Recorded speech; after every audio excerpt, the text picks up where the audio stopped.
শীতের সবথেকে সুস্বাদু পিঠে দুধ গোকুল পিঠে। তো বন্ধুরা, তোমরা পুরো ভিডিওটা স্কিপ না করে স্টেপ বাই স্টেপ দেখো কিভাবে আমি এই পিঠেটা বানাই। এখানে কড়াইতে আমি 1 বাটি নারকেল কোড়া নিয়েছি। নারকেল কোড়াতে দেব আখের গুড়। আমি আখের গুড় দিয়েছি, তোমরা চাইলে খেজুর গুড় দিয়েও বানাইতে পারো। এবার আখের গুড় আর নারকেলটাকে মিশিয়ে নিয়ে এর মধ্যে দেব 1 চামচ ঘি।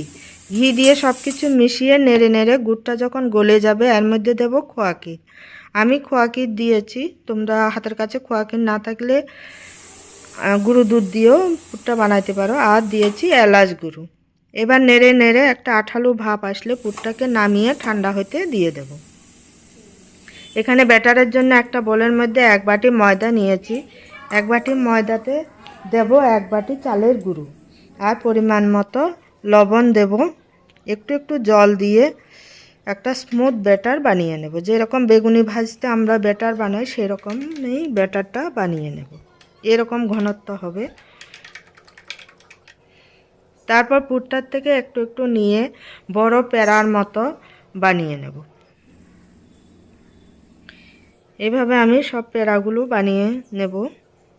এই দেখো বন্ধুরা, সবগুলো বানিয়ে নিয়েছি। কড়াইতে দেব সাদা তেল গরম হতে। এবার আমি একটা করে প্যারা নেব। এই ব্যাটারে ডুবিয়ে কাঁটা চামচ দিয়ে ডুবিয়ে এবার তেলের মধ্যে ছেড়ে দেব। একটা একটা করে পিঠে ছেড়ে দেব।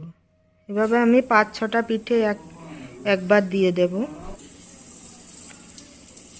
তো বন্ধুরা, এই পিঠেটা বেশি ভাজতে হবে না, বেশি ব্রাউন করে মুচমুচে করে ভাজতে হবে না। হালকা ভাজা হলে নামিয়ে নেব, কারণ বেশি ভাজলে পিঠেটা শক্ত হয়ে যায়, তো ভালো লাগবে না।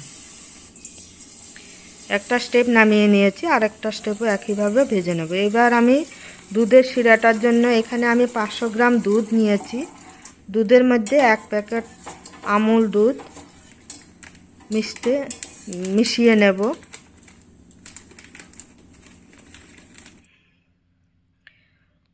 মিশিয়ে এবার নেড়ে নেড়ে ফুটতে দেব। ফুটে ফুটে কিছুটা ঘন হলে এর মধ্যে গুড় মিশিয়ে দেব। গুড় মিশিয়ে আরও 10 মিনিট এটাকে ফুটতে দেব। দুধের কালারটা যখন চেঞ্জ হয়ে যাবে, আরও ঘন হয়ে যাবে, তারপর এর মধ্যে পিঠেগুলো একটা একটা করে ছেড়ে দেব।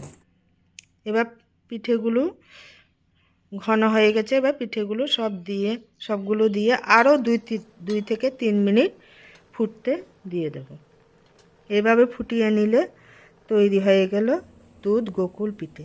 তো বন্ধুরা, শীতে একবার এই পিঠেটা বানাবে, একবার বানিয়ে খেলে বারবার খেতে ইচ্ছা করবে। আজ তবে এই পর্যন্ত।